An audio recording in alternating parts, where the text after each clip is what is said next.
driving, I'm logging 50, 60 miles a day, transporting tools, plants, equipment. On a typical day to go install a rain guard, get my shovels, of course, my mattock, my gloves. I carry my dump trailer.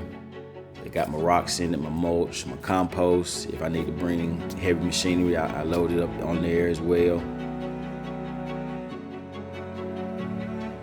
My name's Travys Harper. I'm the Green Infrastructure Manager at Travys Atlanta. One of my passions is saving the environment, contributing to the environment and making it better for those generations coming after us. As an environmental designer, rain gardens are starting to become popular. A lot of areas are being overdeveloped. Where the water used to go, it has nowhere to go now because of the impervious surfaces. We want to revitalize that area, make it stronger. The tire Travys is hauling gear and supplies on is the Continental TerrainContact HT, a premium all-season tire designed for light trucks and full-sized SUVs.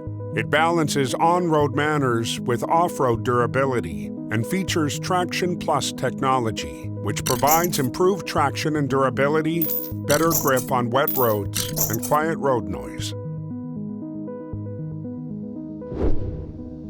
It's a multi-step process when installing a rain garden or any green infrastructure. First thing, site assessment. I have to walk around with the homeowner and see what is the water coming from, where is it going, what is the water doing? Is it standing in your yard? Is it flowing through your yard? I go through my design palette of which would be the best green infrastructure to install here. Do they need a dry well here? Do they need a cistern? Do they need a pocket wetland? Do they need a rain garden? The species of native plants that I use, they add a pop of color to the landscape. So not only are we mitigating the storm water, we're also adding a colorful palette to this residential home or commercial area. I do a layer of compost, a layer of native soil, plant the plants.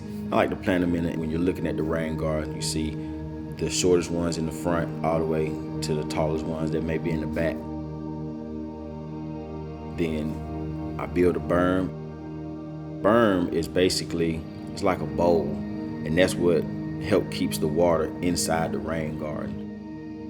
And then we finish it off with mulch. That site is complete. They have everything they need. The impact is going to be, outstanding, and we got a happy homeowner.